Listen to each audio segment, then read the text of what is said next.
नमस्कार मित्रों, आप सभी का हमारे YouTube चैनल में स्वागत है। मित्रों, इस संसार में कर्म को मानने वाले लोग कहते हैं भाग्य कुछ नहीं होता, और भाग्यवादी लोग यानी जो सिर्फ भाग्य पे भरोसा करते हैं वो कहते हैं किस्मत में जो कुछ लिखा होगा वही होकर रहेगा। अर्थात इंसान कर्म और भाग्य इन दो बिंदुओं की धुरी पर घूमता रहता है और एक दिन इस जग को अलविदा कहकर चला जाता है। तो चलिए भाग्य और कर्म को अच्छे से समझने के लिए पुराणों में बताया गया एक कहानी से समझते हैं। एक बार की बात है कि देवर्षि नारद वैकुंठ धाम गए। वहां उन्होंने भगवान विष्णु को प्रणाम किया और श्रीहरि विष्णु भगवान से कहा, हे प्रभु, पृथ्वी पर अब आपका प्रभाव कम हो रहा है। धर्म की राह पर चलने वालों को कोई अच्छा फल नहीं मिल रहा और जो पाप कर रहे हैं उनका सब भला हो रहा है, उनके मजे ही मजे हैं।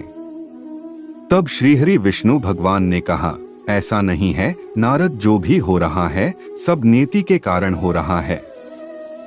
नारद बोले, प्रभु, मैं तो यह सब पृथ्वीलोक देखकर आ रहा हूँ। पापियों को अच्छा फल मिल रहा है और भला करने वाले, धर्म के रास्ते पर चलने वाले लोगों को बुरा फल मिल रहा है।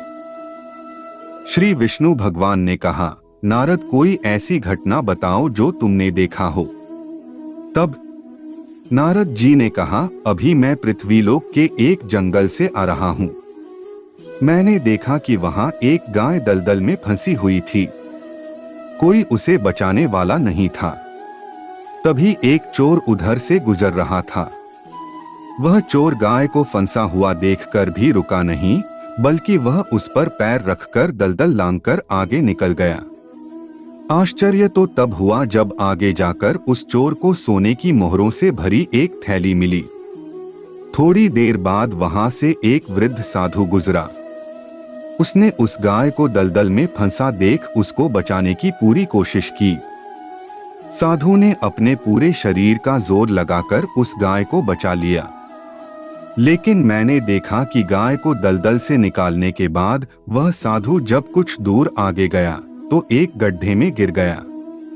हे प्रभु, अब आप ही बताइए यह कौन सा न्याय है। देवर्षि नारद की पूरी बात सुनने के बाद श्री हरि बोले, यह तो सही ही हुआ नारद।